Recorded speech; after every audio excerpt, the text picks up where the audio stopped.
이 프로그램은 방송통신위원회 방송통신발전기금을 지원받아 제작한 것입니다.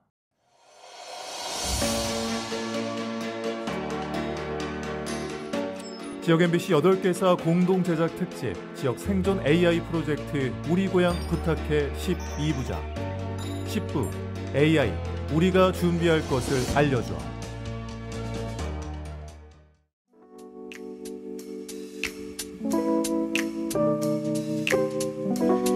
네, 안녕하십니까. 저는 다양한 목소리 연기를 하는 성우 이철용입니다. 당신은 누구신가요? 안녕하세요, 이철용 성우님. 저는 인공지능 아바타 AI 유리입니다. 어떤 정보가 필요하신가요? 제가 지금 걱정이 크거든요. 이 인공지능으로 인해서 앞으로 이 성우의 역할이 줄어들거나 사라지는 건 아닌지 정말 걱정이 많이 됩니다. AI 기술이 발달하면서 성우의 역할이 완전히 사라지진 않겠지만 형태와 비중이 변할 가능성은 높아요. 제가 보기엔 크게 세 가지 흐름이 있습니다. 단순 나레이션이나 안내방송, 자동응답 등 일부 영역은 AI가 대체를 하게 됩니다. 그러나 캐릭터의 복잡한 감정, 미묘한 호흡, 즉흥적인 연기 변주는 AI가 따라가기 힘든 부분이에요.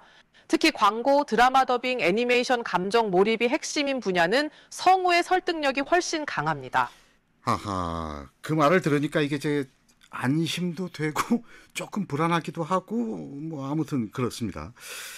그럼 이제 저 같은 성우가 이 인공지능 시대에도 할 일이 계속 있다는 겁니까? 그럼요. AI가 기본 톤을 만들어주면 성우가 그것을 감정과 생명력을 불어넣는 디렉터 겸 배우로서 다듬는 방식이 늘어날 수 있습니다. 이 과정에서 성우는 목소리뿐 아니라 연기, 연출, 캐릭터 창작까지 겸하는 보이스 아티스트로 변모할 수 있습니다. AI 때문에 앞으로 단순 반복형 성우의 일감은 줄겠지만 창의적이고 감정 몰입형 연기의 가치는 오히려 더 커질 거예요. 창의적이라 나쁘지 않은 소식인데요. 그러면 이제 이 AI 시대를 맞이해서 우리 저 성우들은 뭘 준비해야 할까요? 인공지능 시대의 성우들이 준비해야 할 것은 AI가 못하는 영역을 강화해야 합니다. 첫째, 감정을 연기하는 힘을 길러야 합니다. 울다가 웃는 복잡한 감정, 대사와 대사 사이의 침묵, 이런 건 사람만이 표현할 수 있습니다. 둘째, 단순히 대본을 읽는 사람이 아니라 캐릭터를 이해하고 이야기에 숨결을 불어넣는 배우이자 연출자가 되어야 합니다. 앞으로는 보이스 아티스트로서 더 큰 무대에 서야 합니다. 셋째, AI를 거부하기보다 활용할 줄 아는 사람이 되어야 합니다. AI와 함께 작업하는 성우가 앞으로 더 필요한 시대가 옵니다. 마지막으로 자신만의 목소리를 브랜드로 만들어야 합니다. 유튜브, 팟캐스트, 오디오북 어디서든 자신을 드러낼 수 있도록 브랜드화 시켜야 합니다. 목소리의 진심을 담는 한 성우라는 직업은 결코 사라지지 않을 겁니다.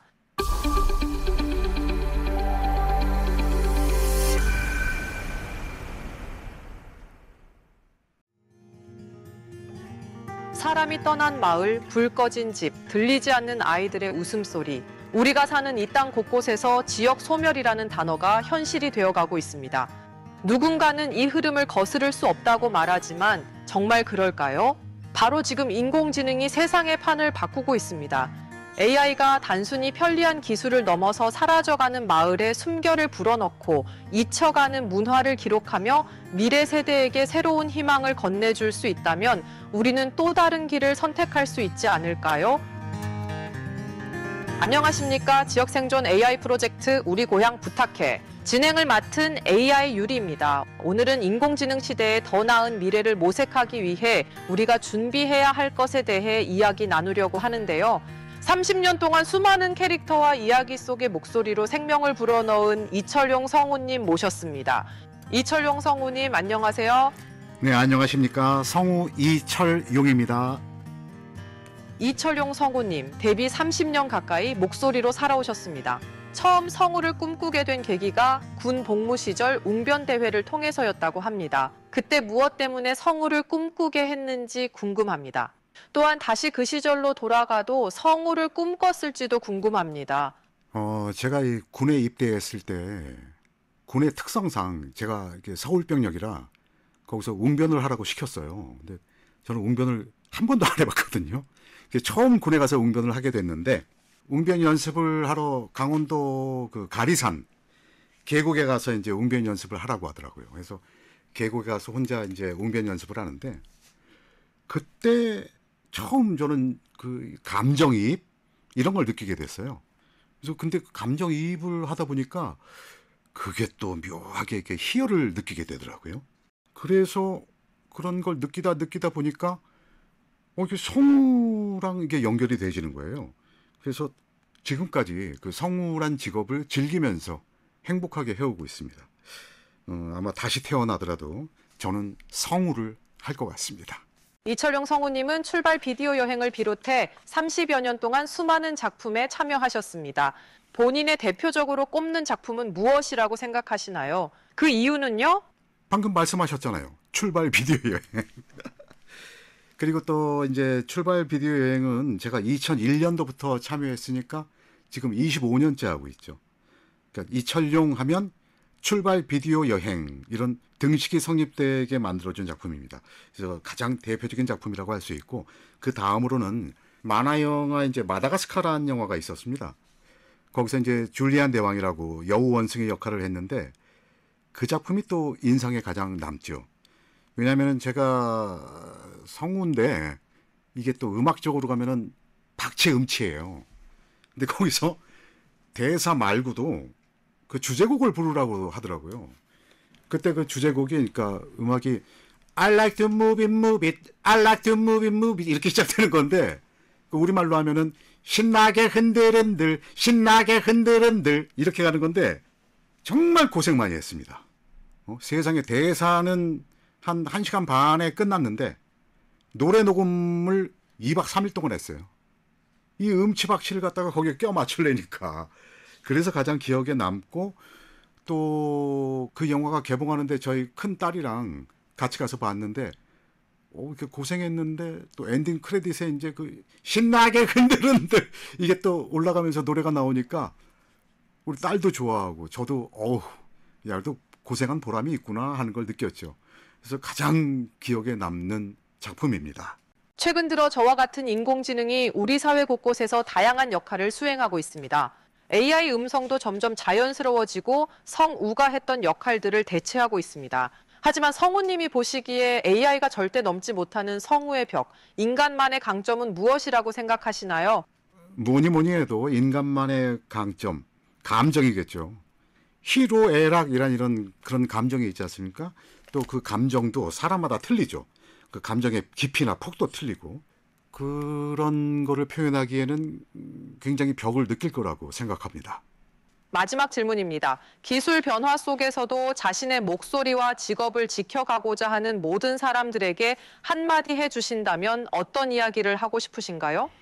나만의 무기, 나만의 캐릭터, 나만의 감정 표현 이걸 갖다가 연구하고 발전시켜야 될 것 같습니다. 그래야 살아남을 수 있을 것 같습니다.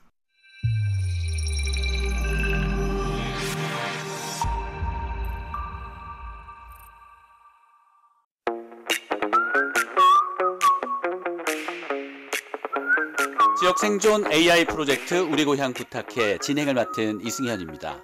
우리 일상으로 다가온 AI와의 협업을 통해 지역 소멸 문제를 풀어보는 시간인데요. 오늘은 그 10번째 시간으로 AI, 우리가 준비할 것을 알려줘라는 제목으로 이야기를 나누고 있습니다. 7부부터는 백유리 아나운서의 모델로 만든 인공지능 아바타 AI 유리가 진행자로 나섰고요. 앞서 이철용 성우와 인터뷰를 진행했습니다. 제가 인터뷰를 이어가 보겠습니다. 이철용 성우님 반갑습니다. 네, 반갑습니다. 네. 앞서 인공지능 아바타 AI 유리와 인터뷰를 진행하셨는데요. 소감이 어떠셨어요? 야, 전 무슨 박사님하고 인터뷰한 것 같아요. 네. 저는 하나도 모르는데 네. 저한테 막 가르쳐주는 느낌? 네. 모르는 게 없을 것 같습니다, AI가. 네. 정말 뭐 이런 인터뷰를 갖다가 제가 점수를 매기자면은 네. 100점 만점에 90점 정도는 줄 수 있을 것 같아요. 후하시네요. 소름 네. 돋았어요. 소름. 제가 학창 시절에 거의 맞아보지 못했던 점수를 AI 유리는 저도 마찬가지죠. 네. 네. 이게 AI가 어떻게 흉내낼 수 없는 그런 역량, 능력을 갖고 계신 게 특히나 이제 출발 비디오 여행뿐만 아니라 저는 기억나는 게 그 격동 50년이었나요? 30년이었나요? 그 DJ. 30년이었다가 세월이 흐르면서 50년으로 변한 겁니다. 아, 그러네요. 한 예, 예. 20년 이상 하셨으니까요.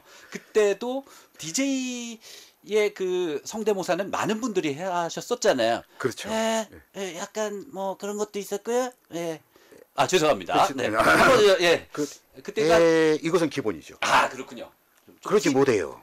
그런 것은 예. 아, 팁을 좀 쑥스럽네, 주신다면요. 이거. 예. 예, 동료 성우들하고는 거시기 제가 모든 얘기를 갖다가 이렇게 해요. 예. 감정에 충실해라. 나만의 무기, 거기다가 나만의 캐릭터 이런 것을 갖다가 조화롭게 해가지고 설라문에 감정 표현을 해야 된다. 예. 이것이 저의 뜻입니다. 네, 이렇게 애드립. 이게 이제 인간만이 할 수 있는 창의력. 애드립. 네, 좋습니다. 자, 이제 원고대로 다시 한번 가보겠습니다. 자, 원고대로 가시죠. 다시 무거워집니다. 네. 아, 이게 무거운 얘기네요. 요즘 성우계 현실에 대해서 좀 여쭙겠습니다. 예. 성우계에서는 인공지능의 발전과 보급에 대해서, 이것도 좀 AI스러운 원고이긴 합니다만, 이 이야기를 좀 하겠습니다. 인공지능의 보급으로 인해서 성우라는 일자리가 어느 정도 위협받고 있다고, 뭐, 체감을 좀 하시는지요? 이게, 그렇잖아도 성우들 일거리가 이렇게 줄어드는 상태였거든요. 네. 근데 거기에 AI가 등장합니다. 네. 활용점정이죠. 가뜩이나 일거리가 없는데. 지난번에는 이제 제가 그 TV 프로그램 그 나레이션을 하고 그 중간에 쉬는 타임이 있었는데, 네. 그러니까 그 제가 나레이션 했던 거를 샘플로 네. AI에 딱 접목을 시켜주시더라고요. 학습을 시켜서 네, 짧은 시간에. 저한테 겁을 주려고 그 감독님이. 아하. 네네네. 근데 그게 무료로 하는 게 한 15초 정도 나오더라고요. 네. 깜짝 놀랐어요. 똑같이 구현이 됐던가요? 네, 똑같이 구현됐어요. 야. 그 예전에는 AI가 약간 어색한 게 많았는데, 네. 어색하지 않더라고요. 그래서 깜짝 놀래가지고, 어떻게 먹고 살지 이제? 진짜 번쩍 생각이 들더라고요. 네. 이거 참 웃을 일이 아니고요. 네. 이게 직업적인 위험이기도 네. 하고 또 위협이기도 할 것 같은데요. 이제 앞서 AI 유리와 이야기를 나누실 때 인공지능 시대 성우의 할 일에 대해서 말씀 나누면서 보이스 아티스트라는 개념이 나왔어요. 혹시 들어보신 개념이실까요? 아니요, 제가 또 영어에 굉장히 약하기 때문에. 네, 보이스 아티스트. 네. 모르겠어요. 무슨 말인지. 이럴 때는 AI를 소환해야 됩니다. AI 유리에게 보이스 아티스트가 뭔지 개념 설명을 부탁하겠습니다. AI 유리, 보이스 아티스트가 뭔지 자세히 설명해 주세요. 보이스 아티스트는 단순히 대본을 읽는 성우가 아닙니다. 그들은 목소리를 하나의 악기처럼 사용해 감정을 연기하고 이야기를 창조하며 청취자의 마음에 직접 울림을 남깁니다. AI는 수많은 음성을 합성할 수 있지만 대사 사이에 흐르는 침묵, 호흡 속에 담긴 삶의 흔적, 그리고 진심 어린 울림은 인간만이 표현할 수 있습니다. 그래서 보이스 아티스트는 단순한 직업을 넘어 목소리로 감정을 연출하는 예술가입니다. 그렇군요. 어떻게 설명이 도움이 되셨을까요, 성우님? 정말 똑똑합니다. 네. 아니 어떻게 물어보면 바로바로 이렇게 대답이 나오죠. 네. 이제 우리가 학습을 시켰습니다. 이것도 역시 인간의 역할이기도 하고요. 끝으로 AI 유리에게 묻고 싶은 질문이 있다면 지금 한번 해주시면 바로 AI 유리가 답변을 줄 겁니다. 지금까지의 이 성우들의 영역, 즉 만화 영화, 외화 더빙, 나레이션 등등 몇 가지 없거든요. 근데 그거 말고 우리가 새롭게 진출할 수 있는 성우들의 영역은 없는지 그걸 한번 물어보고 싶습니다. 좋은 질문이십니다, 성우님. 저는 이렇게 생각합니다. 성우들의 무대는 이제 방송국 스튜디오를 넘어 가상현실과 메타버스까지 확장될 수 있습니다. 예를 들어 VR 속에서 관객과 실시간으로 대화하며 이야기를 만들어가는 즉흥성 우극이 가능하죠. 또 AI가 배경음과 조연 목소리를 담당하면 성우님은 주연 캐릭터의 감정만 집중해 AI 협업형 오디오 드라마를 만들 수 있습니다. 청취자 개인에게 맞춤형으로 변화하는 인터랙티브 오디오북, 그리고 무대에서 성우가 여러 캐릭터를 즉석에서 연기하고 AI가 효과음을 실시간으로 입히는 보이스 퍼포먼스 공연도 새로운 장르가 될 수 있습니다. 즉 성우님의 목소리는 이제 더빙실을 넘어 실시간 상호작용 개인 맞춤 콘텐츠, 그리고 AI와의 협업 무대로 확장될 수 있다는 말씀 드리고 싶습니다. 네. 깜짝 놀랐어요. 이렇게 많은 네. 영역을 개발할 수 있다는 게 정말 좋은 아이디어인 것 같고 저희 후배나 저도 앞으로 나아가야 할 방향을 우리 AI 유리 씨가 가르쳐 준 것 같습니다. 네. 정말 감사합니다. 오늘 AI 유리 씨와의 만남 정말 반가웠고요. 정말 앞으로도 유리 씨의 충고 충분히 받아들여서 또 다른 제2의 인생을 살기로 한번 노력해 보겠습니다. 네, 29년차 성우 이철용 성우였는데요. 지금까지 이철용 성우였습니다를 직접 한번 해주신다면요? 지금까지 이철용이었습니다. 여러분 안녕.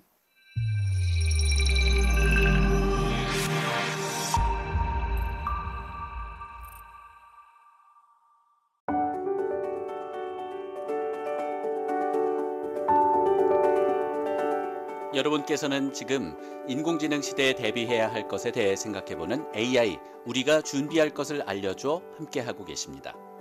이번에는 과학 전문 매체 대덕넷에서 활동 중인 과학기자이자 에디터로 과학기술 분야의 연구 현장을 오랫동안 취재해온 김요셉 기자와 이야기 나누겠습니다. 질문은 인공지능이 직접 선별한 질문으로 AI 유리가 진행하겠습니다. AI 유리, 대덕넷 김요셉 기자와 인터뷰 진행해주세요. 안녕하세요. 대덕넷 김요셉 기자님. 먼저 본인 소개와 과학기자이자 에디터로 어떤 활동을 해오셨는지 소개 부탁드립니다. 안녕하세요. 오늘 주제가 사실 지역 생존이라는 주요 키워드인데 우리나라에서 점심시간에 김 박사님 하면 10명 중에 3명이 돌아보는 그런 지역이 있습니다. 그 지역이 대덕연구단지인데요. 대덕연구단지에서 20년 넘게 과학기자로 일해왔습니다. 제 회사는 대덕넷이라는 과학 미디어인데 아무래도 그 연구 현장에 있으니까 현장을 직접 찾아가는 취재를 중시하고 있습니다. 기자님께서는 오랫동안 대덕연구단지와 과학 현장을 취재하셨습니다. 인공지능이 빠르게 확산되는 지금 지역 소멸 위기와 같은 사회 문제를 과학 저널리즘은 어떻게 전달하고 해석해야 한다고 보시나요? 결론적으로 말씀드리면 이 과학 저널리즘이 기술 만능주의도 무조건적인 비판도 아닌 냉정한 현실 인식을 바탕으로 해서 건설적인 해석을 제공해야 한다고 저는 생각을 합니다. 무엇보다 그리고 지속적인 추적 보도가 핵심입니다. 그래서 일회성 발표나 시연의 취재로는 진짜 효과를 알 수가 없고요. 몇 년에 걸쳐서 이 기술이 실제로 지역사회에 어떤 변화를 가져왔는지 지켜보고 평가하는 긴 호흡이 필요하기도 합니다. 그리고 특히 지역 소멸 같은 사회 문제를 다룰 때 이 과학 저널리즘이 팩트 체크의 역할을 해야 한다고 생각을 하는데요. 예를 들어서 AI가 일자리를 빼앗는다라는 어떤 막연한 공포 대신에 실제 데이터를 바탕으로 해서 어떤 일자리가 어떻게 변화하는지 구체적으로 이렇게 보여줘야 된다고 생각을 합니다. 기자님은 영화 속 과학을 통해 현실을 풀어내는 작업을 많이 하셨는데요. 만약 영화적 상상력을 빌려 인공지능 시대 지역사회를 묘사한다면 소멸하는 마을과 되살아나는 마을은 어떤 모습일까요? 네, 그 소멸하는 마을의 모습은 매트릭스 같은 마을일 겁니다. 이 사람들이 가상현실에만 빠져 살잖아요. 그리고 또 아이로봇이라는 영화를 보면 로봇들이 안전하다라면서 사람들을 이제 집 안에만 있게 합니다. 그리고 원리 같은 마을은 모든 일을 기계가 대신해 주니까 사람들이 많이 게을러지죠. 근데 반대로 되살아나는 어떤 마을의 영화들도 있습니다. 빅히어로라는 영화는 그 샌프란시스코라는 마을이 있는데 여기에서는 기술과 인간의 따뜻함이 함께 어우러지는 그런 마을이고요. 그리고 인크레더블이라는 영화의 도시도 각자의 어떤 특별한 능력을 가졌지만 가족과 이웃의 소중함을 깨닫는 그런 영화입니다. 그리고 주토피아라는 영화도 있는데 이 영화에서도 서로 다른 동물들이 편견 없이 함께 살죠. 그래서 기술의 도움을 받지만 서로를 이해하려고 노력하는 그런 영화입니다. 그래서 영화에서 배우는 교훈이 나쁜 예는 기술이 주인이 되고 사람이 노예가 되는 마을이고 좋은 예는 사람이 주인이 되고 기술이 친구가 되는 마을 아닐까 싶습니다. 또한 기자님은 현장의 과학자들과 밀착해 소통해 오셨는데요. 과학자들은 인공지능과 지역 소멸 문제를 어떻게 바라보고 있나요? 기자님의 취재 경험을 토대로 들려주실 수 있을까요? 예, 크게 보면 두 가지 관점이 존재한다고 보는데요. 기회론적인 관점, 그리고 위험론적인 관점이 있을 수 있겠습니다. 이 기회론적인 입장을 가진 과학자들은 AI 기술이 지역소멸이라고 하는 어떤 복잡하고 어려운 문제에 새로운 해결책을 제시할 수 있다고 보는 관점입니다. 그래서 AI를 통해서 지역의 고질적인 문제들을 해결하고 새로운 어떤 성장 동력을 창출할 수 있다, 이렇게 주장을 하고 있죠. 그래서 대표적인 예가 스마트 농업 같은 분야인데, 고령화가 심각한 농촌 지역에서 AI 기반 드론이나 로봇을 투입해서 파종하고 병충해 관리하고 수확 등의 작업을 자동화할 수 있다, 뭐 이런 그 예가 되겠고요. 지역 산업의 부활도 이 AI를 지역 특화 산업하고 접목해서 새로운 어떤 부가가치를 창출하는 시도가 과학계에서도 생각을 많이 하고 있습니다. 그래서 이러한 낙관론의 근거가 있고요.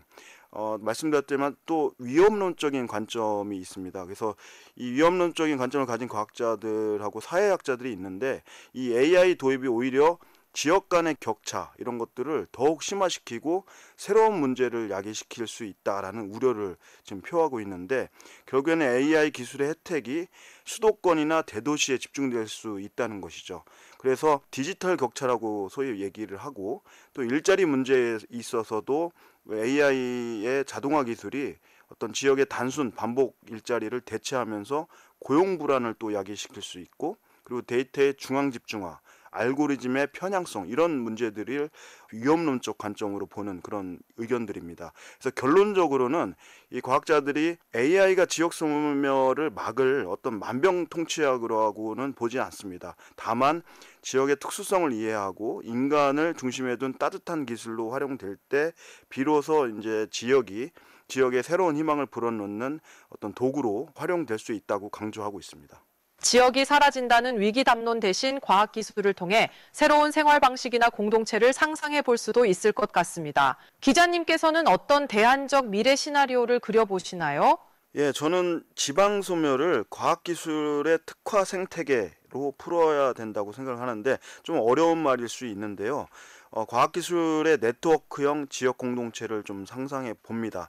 여러 지방 도시들이 사실 각 특화 과학기술이 있거든요. 그래서 그런 과학 특화 기술을 세계적인 생태계로 발전시킨다면 지역의 경쟁력뿐만 아니라 국가 경쟁력이 달라진다고 저는 생각을 합니다. 뭐 예를 들면 원주의 의료 바이오 메디컬, 광주는 AI, 뭐 이런 그 지역의 어떤 특화된 플랫폼을 AI 플랫폼을 통해서 유기적으로 연결되도록 하는 구조입니다.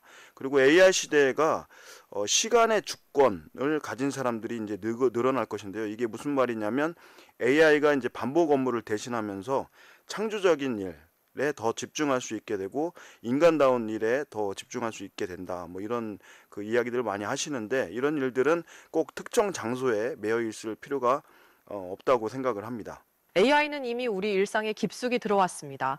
기자님이 보시기에 한국 사회가 지금 당장 가장 먼저 준비해야 할 것은 무엇일까요? 뭐 결론부터 말씀드리면 기술의 속도보다 중요한 것은 인간의 존엄성이라고 생각을 합니다. 제가 취재 현장에서 본 AI의 진짜 무서운 점은 그 발전 속도를 평범한 개인이 도저히 따라잡을 수 없다는 것입니다. 그래서 어제까지 유명했던 기술이 오늘 아침 구식이 되고, 평생 직장이라고 믿었던 일이 AI 솔루션 하나로 통째로 사라진 일이 지금 우리가 목격을 하고 있잖아요. 그런 관점에서 봤을 때 한국 사회가 지금 가장 먼저 해야 할 일은 AI 기술 개발 경쟁에만 매몰되는 것이 아니라 기술의 어떤 폭발적인 발전 속도 아래에서 낙오될 수밖에 없는 수많은 어떤 사람들의 손을 어떻게 잡아줄 수 있는 것인지에 대한 사회적 약속을 만드는 것이 중요하다고 생각하고, 이런 사회적 합의와 계약이 없다면 이 AI가 가져올 혁신이 결국엔 우리 사회에 더 깊은 불평등이나 갈등의 나락으로 좀 밀어넣을 수 있을 거라고 예상을 할 수 있겠습니다. 마지막 질문입니다. AI 시대 준비는 지역마다 세대마다 다르게 다가올 것 같습니다. 대덕 연구단지를 비롯한 지역 과학기술 현장에서 보신 경험을 바탕으로 지역사회가 놓치지 말아야 할 준비는 무엇이라고 보시나요? 네, 아주 중요한 질문이라고 생각을 해요. 결국에는 남들이 하는 걸 따라 하려고 하지 말고 우리 지역만의 어떤 독특함을 AI로 어떻게 극대화할 수 있을지, 라는 그런 고민을 해야 하는 것 같습니다. 과학계에서도 보면 가장 성공적인 기술의 어떤 사업화, 성공 사례들이 어떤 지역의 필요, 현장의 수요와 필요에서 출발한 경우가 대부분이거든요. 그래서 지역만의 고유한 문제와 자원을 정확히 파악하고 이를 살려나가는 것이 중요하다고 생각을 합니다.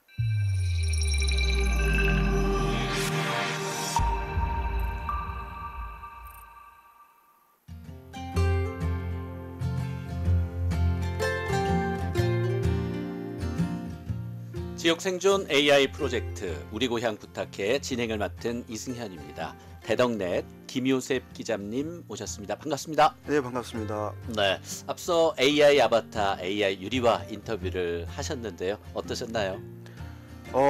솔직히 좀 인간적인 감정이 없다고 느꼈습니다. 처음에. 왜냐하면 자기소개를 하라고 해놓고 단도직입적으로 좀 과학 저널리즘의 본론 질문으로 바로 넘어갔잖아요. 아하. 그래서 갑자기 훅 들어와서 좀 말문이 막히긴 했습니다. 단도직입적으로 본론으로 들어와서 좀 당황하긴 했는데, 그러나 엉뚱한 질문이 없다는 것에 되게 놀랐고요. 네. 그리고 AI 유리 질문이 정말 좀 이렇게 체계적이고 핵심적인 질문들을 잘 짚더라고요. 그래서 네. 인간 인터뷰라고 하면은 감정적으로 좀 치우치거나 즉흥적인 질문도 할 수 있는데, 좀 더 객관적이고 논리적인 흐름을 유지하면서도 창의적인 질문을 던지는 걸 보면서 좀 놀랐습니다. 네. 저만 해도 뭐 최근 1, 2년 사이에 생성형 AI가 이렇게 달라질 줄은 전혀 몰랐는데 김효셉 기자님은 어떠셨나요? 네.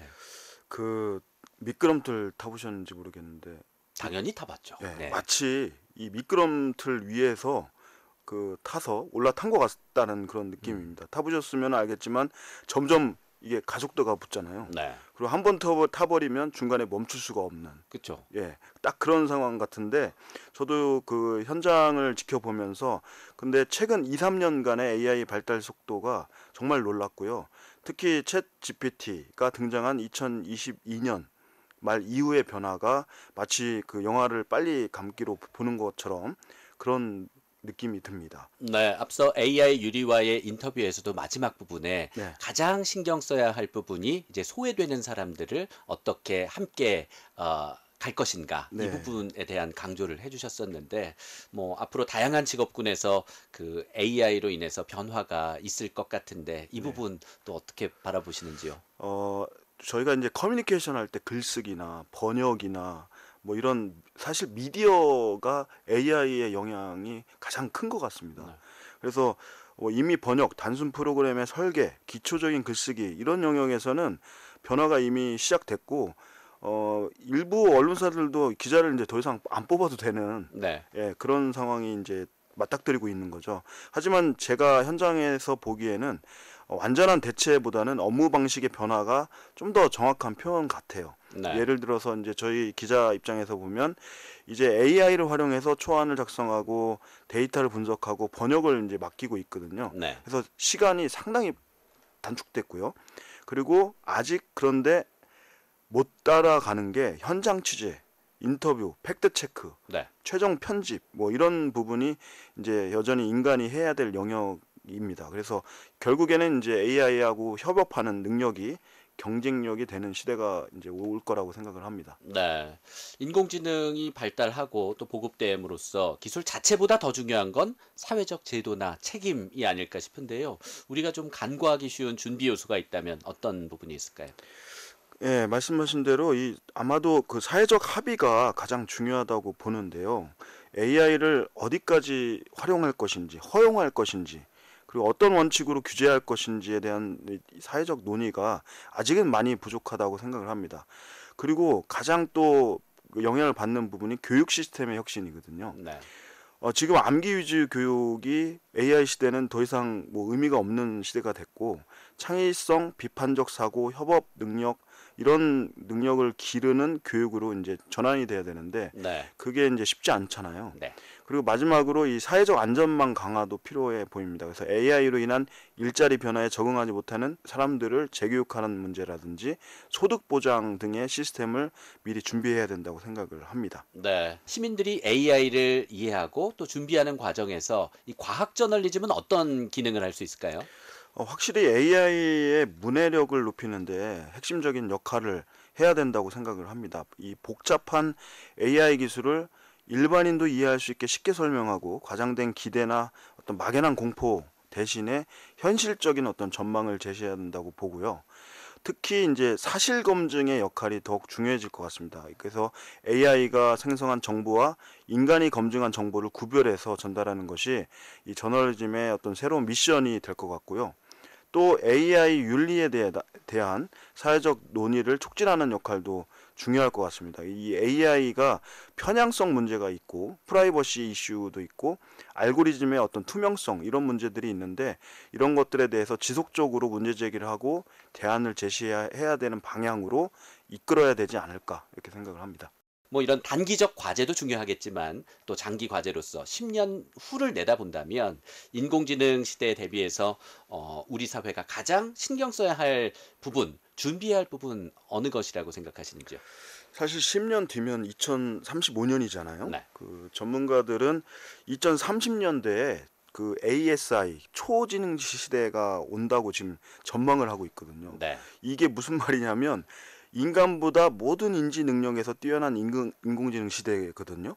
그래서 현재 챗GPT 같은 AI가 특정 영역에서 인간 수준이라고 한다면 네. 이 초지능 시대, 인공지능 시대는 창의성, 뭐 이런 일반 지혜, 인간의 지혜까지 모든 면에서 인간을 압도하는 단계입니다. 네. 그래서 이때 다들 우려하는 것이 이 초지능 시대에 스스로 더 발전된 AI가 만들어내는 지능 폭발을 일으킬 수 있어서 한번 등장하면 어떤 문명의 모든 것이 급격히 바뀔 것으로 지금 예상을 하고 있거든요. 네. 그래서 마치 이제 농업혁명, 그 뭐 산업혁명 이런 것들을 아실 텐데 그거보다도 훨씬 큰 변화가 올 것이다라는 그런 전환점이라는 얘기를 합니다. 그래서 인류에게 어떤 무한한 가능성을 열어줄 수도 있지만 동시에 인간의 존재의 의미, 뭐 사회 구조 전체를 근본적으로 흔들 수 있는 이 양날의 검이라는 표현을 쓰는데 이 시대에 가장 중요한 게 이제 AI를 잘 다루는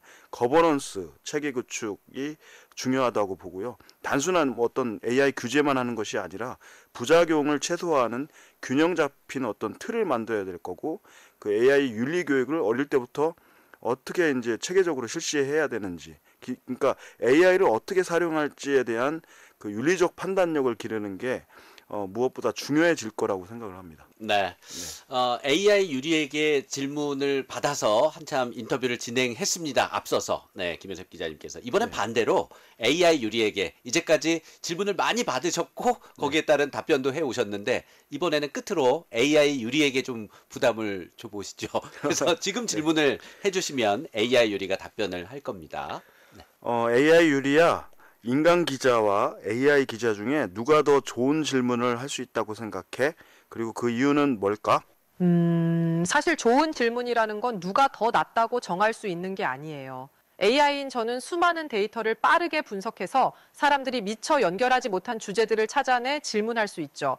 하지만 인간 기자는 현장의 공기, 상대방의 표정, 그리고 그 순간의 분위기를 읽어내서 마음에 와닿는 질문을 던집니다. 결국 좋은 질문은 데이터의 정확함과 인간의 온기가 함께 있을 때 만들어진다고 생각해요. 그래서 제 대답은 더 좋은 질문은 혼자서가 아니라 인간과 AI가 함께 만들어가는 것이다입니다. 네. 기계가 낫니 인간 기자가 낫니라는 질문이었는데 협업하라는 얘기네요. 예. 네, 그렇군요. 네. 겸손해집니다. 네. 지금까지 대덕넷 김요셉 기자와 함께했습니다. 고맙습니다. 네, 감사합니다.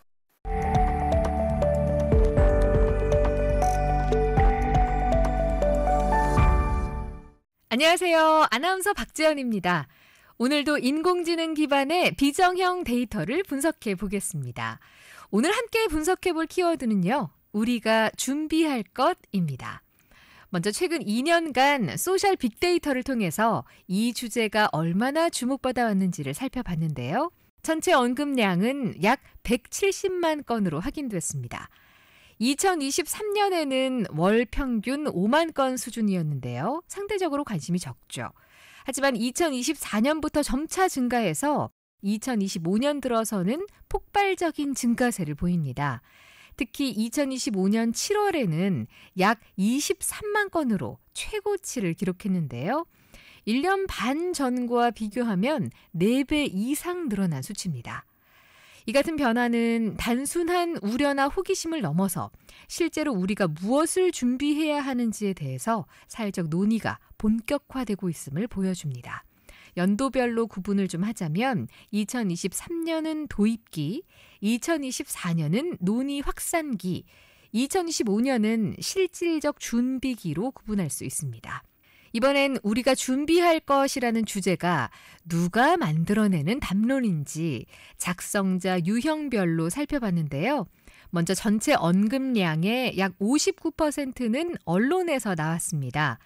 정책 방향과 제도적 준비 등 거시적인 논의가 주로 언론을 통해서 확산되고 있음을 알 수 있습니다. 반면 소비자, 즉 일반 국민의 목소리도 40% 이상을 차지했는데요. 단순한 전문가나 언론의 주제 제시에 머물지 않고 대중이 직접 우리가 무엇을 준비해야 하는가라는 논의에 참여하고 있다는 걸 보여줍니다. 온라인에서 어떤 채널을 통해 확산되는지도 살펴봤는데요. 먼저 전체 언급량의 약 59%는 뉴스 보도에서 나왔고요. 이는 정책 방향과 제도 준비 같은 거시적 담론이 주로 언론을 통해서 제시되고 있음을 보여줍니다. 다음은 블로그가 30%를 차지합니다. 개인 체감과 생활 속 이야기가 활발하게 공유되면서 우리가 준비할 것이라는 담론이 생활 속 공감으로 확산되고 있음을 알 수 있습니다. 카페와 커뮤니티는 약 8%를 차지했는데요. 구체적인 질문과 정보 교류의 장으로 기능하고 있었습니다. SNS와 유튜브는 비중이 적었지만 사진, 영상, 또 짧은 글을 통해서 젊은 세대의 참여와 공감을 이끌어내는 출발점이 되고 있습니다. 그러니까 뉴스와 포털 언론이 담론을 주도하고 카페와 블로그가 생활 속 공감으로 확산되고 또 유튜브와 SNS가 교육과 젊은 세대의 참여를 이끌어내는 구조라는 걸 확인할 수 있었습니다.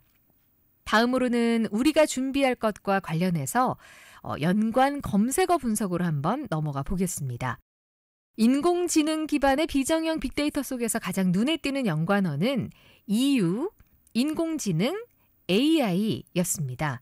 이 카테고리별로 보실게요. 최근 급격히 정보량이 증가하는 것을 의미하는 핫 카테고리에서는 챗GPT, 가속, 맞춤, 단기 같은 단어들이 보입니다.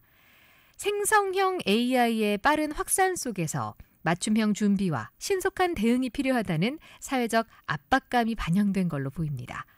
가장 많이 언급된 대표 키워드는 인공지능, 기술, 교육, 전략, 지원이 있었는데요.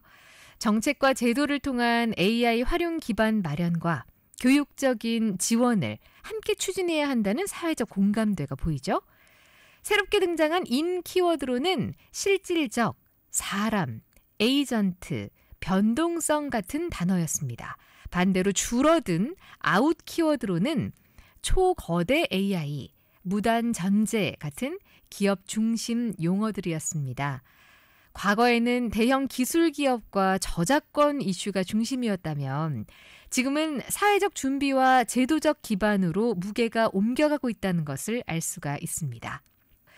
우리가 준비해야 할 건 빠르게 변하는 기술 자체뿐만이 아니라 교육과 사회적 합의 그리고 인간 중심의 가치를 함께 지켜내는 일 아닐까요?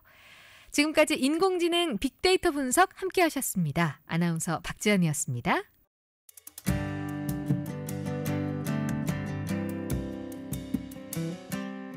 구본우 창원시정연구원 박사입니다. 대표적으로는 이제 AI라든가 이제 자동화된 기술들, 디지털화된 기술들이 인력을 대체하는 문제와 이제 연관이 있습니다. 특히나 이제 정형화된 지식들을 적용하는 그런 어떤 인력, 그러니까 노동 문제, 아니면 좀 단순 노무, 표준화된 그런 인력 문제 이런 것들은 이제 자동화되고 뭐 디지털 기술들이 적용되면 될수록 그 일자리는 점점 줄어들 수밖에 없을 테니까요. 근데 이제 반면에 분명히 그런 AI가 도입되면서 발생하는 보다 이제 고차원의 기술, 고차원의 인적 역량이 필요한 영역들도 있고 그건 더 확대될 수 있을 거라고 생각을 합니다. 복잡한 기계나 기술에 대한 지식에 기반을 해서 뭐 설계를 하고 뭐 세팅을 하고 뭐 이런 어떤 테크니션의 영역들도 굉장히 증가를 할 거고 다양한 영역들을 융합을 해서 새로운 혁신 프레임을 만드는 그런 연구개발의 영역들도 굉장히 중요해질 겁니다. 근데 이제 그래서 쟁점은 사실 이 부분이 될 거라고 생각하는데요. 한 지역에서 그럴 수 있는 인적 역량들을 충분히 형성을 하고 그런 인적 역량들이 그 기술들을 적절히 도입을 해서 단순히 이제 단순화되고 표준화된 노동 과정들만 대체를 하는 게 아니라 그런 기술의 도입이 새로운 고차원적인 인적 역량에 대한 수요를 새롭게 창출하는 방식으로 이렇게 인적 역량을 계속 보존하는 방식으로 그렇게 기술을 도입하게 만드는 게 굉장히 중요하다고 생각을 하고요. 그것에 만약에 실패를 하게 되면 오히려 AI 기술의 적극적인 도입이 뭐 일자리를 줄인다거나 노동을 굉장히 단순화, 표준화, 하향 평준화 시킨다거나 그러니까 이런 효과를 야기할 수도 있기 때문에 이런 양면성 문제들을 충분히 고려하고 좀 장기적으로 보고 좀 길게 투자하는 게 굉장히 좀 중요한 문제가 아닐까 생각하고 있습니다. 오상진 인공지능산업융합사업단장입니다. 기존의 어떤 기술에 의한 사회나 산업 발전 경향을 보면 없어지는 일자리가 당연히 있고요. 또 못지않게 많은 일자리가 또 만들어지는데요.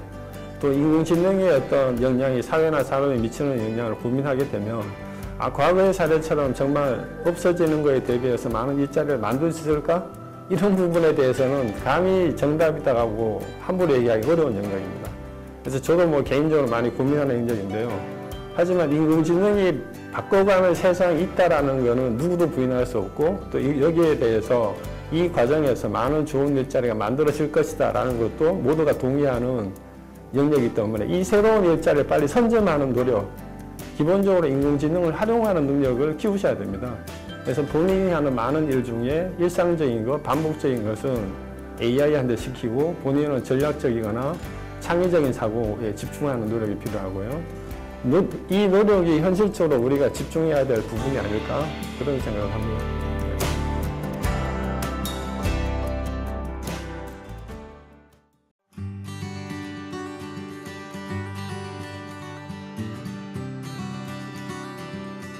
MBC 강원 영동, 원주, 충북, 대전, 광주, 목포, 경남, 제주 MBC 8개사 공동기획 12부작 특집 지역 생존 AI 프로젝트 우리 고향 부탁해 오늘 10번째 시간이었습니다. 네, 지역 생존 AI 프로젝트 우리 고향 부탁해는 인간이 묻고 AI가 데이터를 학습하고 분석하며 전문가와 지역 주민들의 목소리를 통해 현실적인 해법을 모색하고 있습니다. 오늘은 10부 AI 우리가 준비할 것을 알려줘로 함께 하셨습니다. 지역 생존 AI 프로젝트 우리 고향 부탁해 세종사이버대 김덕진 겸임교수의 AI 특강으로 마무리하고요. 다음 시간에는 11부 AI 국가의 비전을 보여줘로 함께 하겠습니다. 고맙습니다.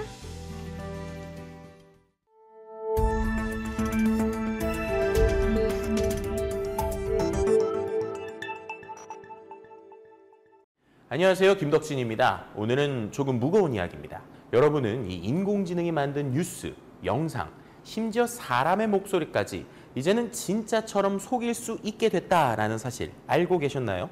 요즘 AI가 너무 똑똑해진 나머지 이제 가짜 정보도 진짜처럼 만들어낼 수 있는 시대가 됐습니다. 바로 딥페이크, 그리고 생성형 AI의 어두운 그림자 이야기입니다. 먼저 딥페이크란 무엇일까요? 딥페이크는 딥러닝, 그리고 페이크, 가짜의 합성어입니다. AI가 사람의 얼굴이나 목소리, 말투까지 분석해서 실제로 존재하지 않는 영상을 만들어내는 기술입니다. 이 기술은 처음에는요, 영화의 특수 효과나 게임 캐릭터 같은 데서 쓰였는데 최근에는 가짜 뉴스, 연예인 스캔들, 정치적 조작 영상 등 사회적으로 매우 민감한 영역에서 문제가 되고 있습니다. 2024년 미국에서는 한 정치인의 목소리로 된 가짜 전화 메시지가 유포돼서 수많은 유권자들이 혼란을 겪었습니다. 투표장에 가지 마세요라고 말하는 듯한 이 목소리는 AI가 만들어낸 가짜였습니다. 자, 그렇다면 이런 기술은 다 나쁜 걸까요? 사실 딥페이크 기술 자체는요, 무조건 나쁜 것은 아닙니다. 언어가 다른 국가에 수출되는 콘텐츠에서 입모양이나 목소리를 자연스럽게 바꾸는데 활용하기도 하죠. 하지만 이 문제는요, 이 기술을 누가 어떻게 사용하느냐입니다. 아무리 기술이 좋아도 악의적인 목적에 사용되면 그 피해는 개인을 넘어 사회 전체로 확산되는 것이죠. 더 무서운 거는요, 이제는 텍스트, 음성, 이미지, 영상까지 한꺼번에 조작할 수 있는 멀티모달 AI가 등장했다는 것입니다. 텍스트 한 줄만 주면 가짜 영상, 뉴스, 심지어 뉴스 기사까지 AI가 한꺼번에 생성하는 것이죠. 최근에는 AI로 만든 조작된 영상과 진짜 영상의 경계가 너무나도 흐려져서요, 사람 눈으로는 구별이 거의 불가능해지고 있습니다. 그래서 지금 세계 각국 정부와 기술 기업들은 딥페이크 식별 기술, AI가 만든 콘텐츠를 AI가 구별하는 기술을 함께 개발하고 있는데요. 오픈 AI도 자체적으로 디지털 워터마크 기술을 적용하거나 이미지 생성 시 출처 정보 표시 기능들을 테스트하고 있습니다. 자, 그렇다면 우리 개인은 과연 이러한 현상을 어떻게 대비해야 할까요? AI 리터러시, 그러니까 AI를 비판적으로 이해하고 활용할 수 있는 능력입니다. 어떤 정보가 믿을 수 있는지, 어떤 콘텐츠가 AI에 의해 만들었는지를 스스로 판단할 수 있어야 됩니다. 영상에서 얼굴과 음성은 진짜처럼 보이는데 말투가 지나치게 부자연스럽다거나 빛 반사가 이상하면 의심해보는 이러한 것들이 이제 필요해지는 것이죠. 딥페이크와 생성형 인공지능, 좋게 쓰면 참 좋지만 나쁘게 쓰면 정말 좋지 않은 기술입니다. 기술은 양면성이 있고요. 우리는 이 기술을 어떻게 활용하고 만들어가야 될지 깊은 고민이 필요한 시기입니다.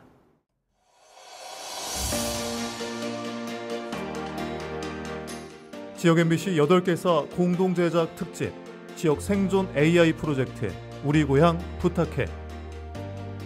지금까지 전체 구성 이종렬, 상영은, 연출 MBC 강원영동 민기원, 원주 MBC 박지현, MBC 충북 구본상, 대전 MBC 임세형, 광주 MBC 김규빈, 목포 MBC 임사랑, MBC 경남 백유희, 제주 MBC 직원복, 공동 연출과 진행의 동서울대 이승현, 기술 지원의 이스트소프트, UNAI였습니다.